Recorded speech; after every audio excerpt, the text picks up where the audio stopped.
Hi friends, welcome to కొత్తగా చందమామ కథలు. ఈరోజు మనం తప్పుడు పత్రం అనే కథ చెప్పుకుందాం.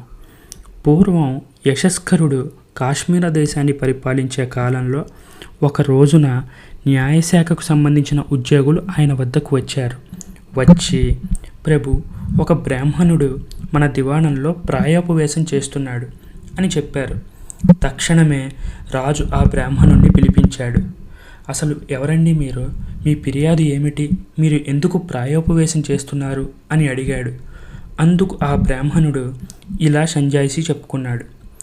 కాశ్మీర దేశ ముఖ్య పట్టణమైన శ్రీనగరపు శ్రీమంతులలో నేను ఒకడిని. కానీ పోను పోను కాలం మారిపోయింది. నా స్థితిగతులన్నీ మారిపోయాయి. ఆస్తులు తరిగిపోయాయి. అప్పులు నన్ను బాగా చుట్టుముట్టాయి. ఇల్లు వాకిలి అన్నీ అమ్మేసి బతుకు తెరువు కోసం ఎక్కడికన్నా వెళ్ళిపోవాలని నేను బలంగా నిశ్చయించుకున్నాను. ఆ ఊరిలోనే ఒక వర్తకుడు నా ఆస్తిని అంతటినీ కొనుక్కున్నాడు. అయితే తోటలో ఉండే ఒక దిగుడు బావి మాత్రం అమ్మకుండా నా భార్య కోసమని దాన్ని అలాగే అట్టిపెట్టాను. ఎండాకాలంలో తోటమాలీలు ఈ బావిలో నీళ్ళే తోడిపోసుకొని వాళ్ళ పూల మొక్కలను తడుపుకుంటూ ఉంటారు. ఇలా వాళ్ళు బావి నీళ్లు వాడుకున్నందుకు ఏటా శిస్తు రూపంలో నాకు కొంత డబ్బులు చెల్లిస్తూ ఉంటారు. ఇలా వచ్చే ఆదాయంతో నా భార్యకు సుఖంగా భుక్తి గడిచిపోతుందనే ఉద్దేశంతో నేను బావిని ఎవ్వరికీ అమ్మకుండా అట్టే పెట్టాను. నా భార్య భుక్తి విషయంలో ఇటువంటి ఏర్పాటుని చేసి ఉన్నాను కదా అని నాకు చాలా సంతృప్తిగా అనిపించింది. వెంటనే దిగులు ఏమీ పెట్టుకోకుండా నేను వెంటనే దేశాంతరం బయలుదేరి వెళ్ళిపోయాను. 20 ఏళ్ల తర్వాత కొంత సంపాదనతో నేను మళ్ళీ ఈ దేశానికి తిరిగి వచ్చాను. అయితే తిరిగి వచ్చి చూసేసరికి నా భార్య ఎవరింట్లోనో చాకిరీ చేసుకుని పొట్టపోసుకుంటున్నట్టు నాకు తెలియవచ్చింది.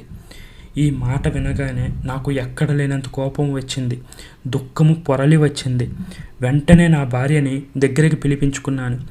నువ్వు తినడానికి తగిన ఏర్పాటు నేను చేసే వెళ్ళాను కదా, అసలు నీకు ఇప్పుడు ఈ గతి ఎందుకు పట్టింది? అసలు ఎందుకు నువ్వు ఇలాంటి పనులు చేయవలసి వస్తుంది అని అడిగాను. అందుకు ఆమె, మీరు దేశాంతరం వెళ్ళాక నేను ఆ దిగుడు బావి దగ్గరకు వెళ్ళాను.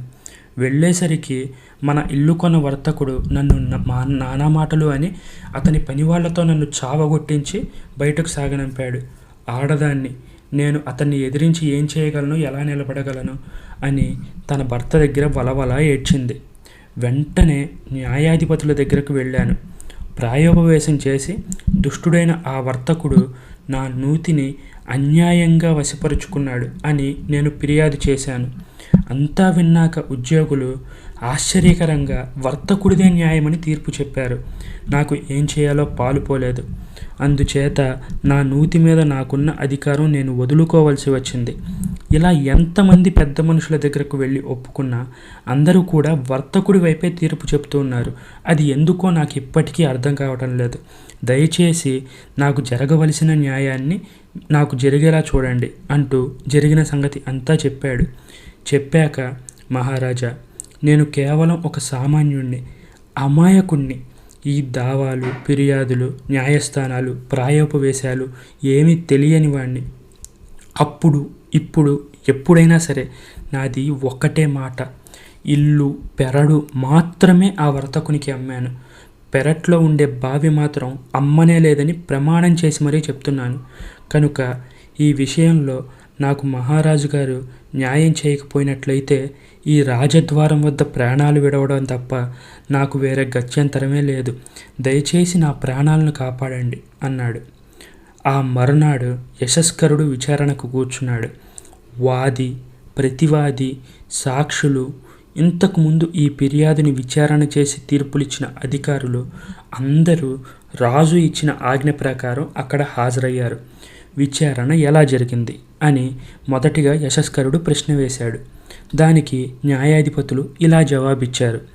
ప్రభు, మేము ప్రతిసారి న్యాయంగానే విచారణ చేసి తీర్పు చెప్పాం.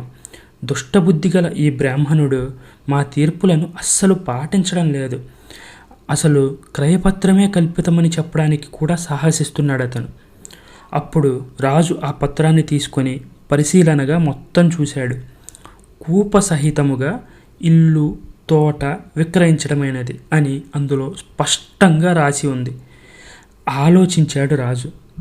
తరువాత సభలో ఉన్నవారితో అది ఇది మాట్లాడుతూ కూర్చున్నాడు.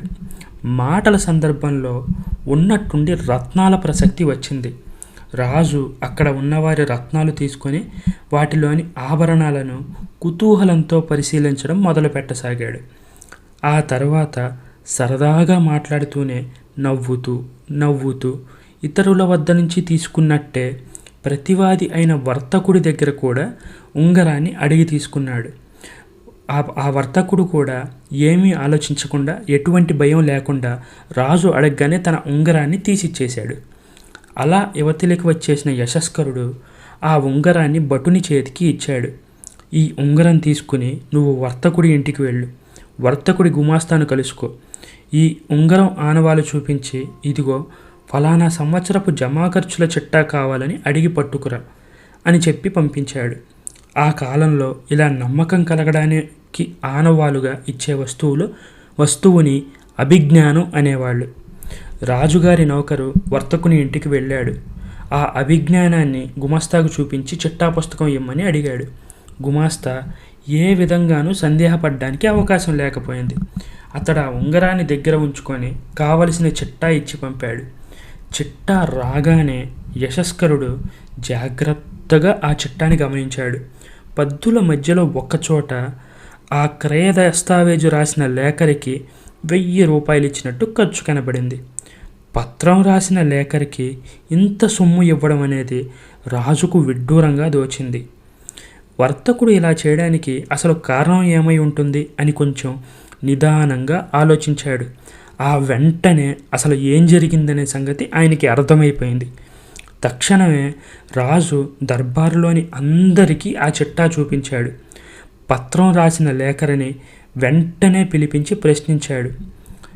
అప్పుడు ఆ లేఖరి, మహాప్రభు, అపరాధాన్ని మన్నించండి, నేను వర్తకుని వద్ద నుంచి 1000 రూపాయలు తీసుకున్న మాట వాస్తవం. తీసుకొని కూపరహితముగా ఉన్న మాటను కూపసహితముగా అని దిద్ది మార్చి రాసిన మాట నిజమే. ప్రభువులు దయామయులు, దయచేసి నన్ను క్షమించాలి అంటూ యశస్కరుడి పాదాల మీద పడ్డాడు. ఆ వర్తకుడు చేసిన మోసం రుజువైంది. లోగడ తీర్పులిచ్చిన న్యాయాధిపతులందరూ తెల్లబోయారు. పట్టుబడిన లేఖరిని నేరం వెంటనే ఒప్పుకోవడం వల్ల రాజు క్షమించి వదిలేశాడు. వర్తకుడు కొన్న ఇల్లు, పెరడు అంతా వాది అయిన బ్రాహ్మణుడికి ఇప్పించి వేసి అపరాధి అయిన వర్తకుడికి రాజ్య బహిష్కరణ శిక్ష వేసి అతన్ని తన రాజ్యంలో నుంచే వెళ్ళగొట్టించేశాడు. ఈ కథ మీకు నచ్చినట్లయితే దీన్ని లైక్ చేయండి, మీ ఫ్రెండ్స్ అందరికీ షేర్ చేయండి. అలాగే మన ఛానల్ని సబ్స్క్రైబ్ చేసుకోవడం మాత్రం అస్సలు మర్చిపోకండి. Thank you friends.